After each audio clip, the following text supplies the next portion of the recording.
Welcome to the second lecture in our unit on social effects of media. We're going to look at advertising and media violence, two of our favorite topics that we could possibly want to know about. Advertising. When we talk about advertising and some of its effects on society, brand marketing becomes one of those effects. Brands provide what is known as a shorthand that makes choice easier for people. It reduces risk in selecting products. It reduces uncertainty. Once you buy a brand and you know it, and it is reinforced by the media time and again, it becomes sort of this cycle where the media enforces it, you buy it, you like it, the media reinforces, you buy it, etc. So it's the idea that consumers like brands that package meaning for them. In this case, we are looking at Levi's. If you think Levi's, you automatically think jeans. Most of the time. When it comes to brand loyalty, that refers to habitual purchases, the habitual purchase behavior of consumers. So that is enabled by the brand marketing theory, where people become kind of addicted perhaps to a certain brand. Marketers are attempting to establish this with younger and younger consumers. As soon as a marketer can get a young person to adhere to a brand, then they can count on their business, usually time and time again. Now, there is specific concern when it comes to media advertising to children, especially television advertising when it comes to children. There are concerns that marketers are manipulating or perhaps even exploiting children by marketing sugary cereals or the next greatest toy, etc., to children. And children are especially susceptible to suggestion. Now, if you ask yourself, does constant exposure to advertising make us an overly materialistic society? If we are constantly exposed when watching TV to advertisement after advertisement, are we becoming a more materialistic culture because of the constant exposure? Media violence has been a very favorite topic for researchers of media impact over the last several decades. There have been more than 1,000 studies, the majority of which say that children who watch a lot of TV violence tend to be more aggressive themselves. Now, it's very important that we look at what is underlined, and that is that children who watch a lot of TV violence tend to be. Now, remember, in the last lecture, we were talking about correlation versus causation. Now, we need to be careful that we don't say that media violence causes children to be more aggressive.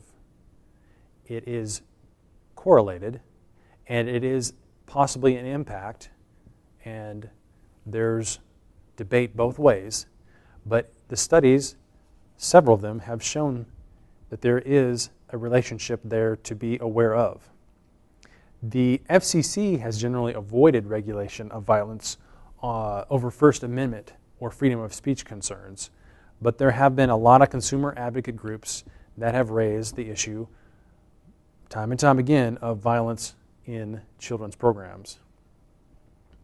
However, in 2007, the FCC did indicate that Congress has the authority to regulate excessive violence on basic cable channels. Some people state that studies have been exaggerated, studies of media violence research. Researchers don't necessarily claim that media violence is the only or even the most important cause of aggressive behavior, but it is a factor. In the 1970s, in Miami, a 15-year-old claimed insanity in a murder trial, and he blamed TV violence. He was found not guilty, and he was found guilty, and he was sentenced to life. So the TV excuse didn't work in that case. And there have been several instances of court cases with very similar occurrences over the years. It is important to, very interesting to note perhaps, that in some countries with similar rates of media violence, they actually have much lower violent crime rates than the U.S. So again, it's important to remember that researchers are not necessarily claiming that media violence is the only cause of aggressive behavior, or that it's even a cause, or perhaps it's more of has an impact in some manner. Now, when it comes to the context of violence and then the application of it, is there a difference between violence in, say, a cartoon like Roadrunner or Tom and Jerry, any of those which were very, very violent, or more current cartoons such as Family Guy or The Simpsons? Is there a difference between violence in those programs as opposed to violence in something like The Godfather, or even violence in the evening news? Because the evening news is replete with images of war and conflict and drugs. So many media scholars have argued that it is not violence itself, but the context in which it is portrayed that can make the difference between learning about violence and learning to be violent. So context matters, and it's presented to make a serious point, or is violence presented to make a serious point, or is it just violence for the sake of violence, for the sake of entertainment? So remember, we talked a little bit about cultivation theory and that TV cultivates attitudes. Have you been influenced by TV or other media? It's something to think about. It's meant to have an impact. What kind of an impact is it having? And then in social learning theory, in this case, children modeling violent behavior in a cartoon or something else that they see on TV. There's also a theory known as elaboration likelihood model, where viewers of different ages have different levels of engagement, and everyone is not affected in the same way.